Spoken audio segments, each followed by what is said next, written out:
ನಮ್ಮ ಸ್ನೇಹಿತರಾದಂಥ ರುದ್ರೇಗೌಡದ ಒಂದು ವಿಶೇಷ ಕಾರ್ಯಕ್ರಮ ಇದೆ. ಅದನ್ನು ಮುಗಿಸ್ಕೊಂಡು ನಾಳೆ ಮೈಸೂರಿಗೆ ಹೋಗ್ತಾ ಇದ್ದೇನೆ. ಕಾರ್ಯಕ್ರಮ ಮಧ್ಯೆ ನಾನು ಇಲ್ಲಿ ಬರಬೇಕಾಯ್ತು ಈ ಕಾರ್ಯಕ್ರಮದ ಉದ್ದೇಶದಿಂದ. ಎಲ್ಲ ಕಡೆ ವಾತಾವರಣ BJP ಪರವಾದಂಥ ವಾತಾವರಣ ಇದೆ.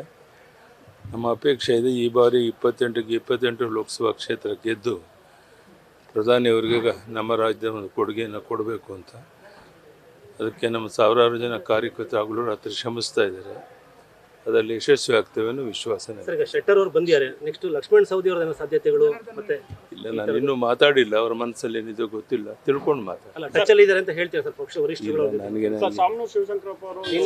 ರಾಘವೇಂದ್ರ ಅವರಿಗೆ ಮತ್ತೆ ಅವಕಾಶ ಸಿಗಬೇಕು ಅಂತ ಹೇಳಿದ್ದಾರೆ. ಶಾಮನೂರು ಶಿವಶಂಕರಪ್ಪನವರು ಬಹಳ ಅಭಿಮಾನದಿಂದ ಮಾತನಾಡಿದ್ದಾರೆ. ರಾಘವೇಂದ್ರ ಬಗ್ಗೆ ಮಾಡಿರುವಂಥ ಒಳ್ಳೆಯ ಕೆಲಸವನ್ನು ನೋಡಿ ಅವರು ಸಹ ಮನವರಿಕೆ ಆಗಿರಬೇಕು. ಆ ರೀತಿ ಒಳ್ಳೆಯ ಅಭಿಪ್ರಾಯವನ್ನು ಶಾಮನೂರು ಶಿವಶಂಕರಪ್ಪನವರು ಒಬ್ಬ ಕಾಂಗ್ರೆಸ್ಸಿನ ಹಿರಿಯ ಮುಖಂಡರಾಗಿ ಕೊಟ್ಟಿರುವಂಥದ್ದು ಸ್ವಾಗತಾರ್ಹ ಸಂಗತಿ. ಅದಕ್ಕಾಗಿ ಅವ್ರಿಗೆ ಅಭಿನಂದನೆ. ಸರ್, ಈಗ ಮಂಡ್ಯದಲ್ಲಿ ಯಾರು ಕಣ ಕೇಳಿಬೇಕು ಅಂತ ಸುಮಲತಾ ಅವರನ್ನ ಉಳಿಸ್ಕೊಳ್ಳೋದು ಇನ್ನೂ ಯಾವುದೂ ಚರ್ಚೆ ಆಗಿಲ್ಲ. ಅಂತಿಮ ತೀರ್ಮಾನ ತಗೊಳ್ತಾರೆ. ನ್ಯೂಸ್ ಫಸ್ಟ್ ನಿರ್ಭೀತಿಯಿಂದ ನಿಮ್ಮ ಪರವಾಗಿ.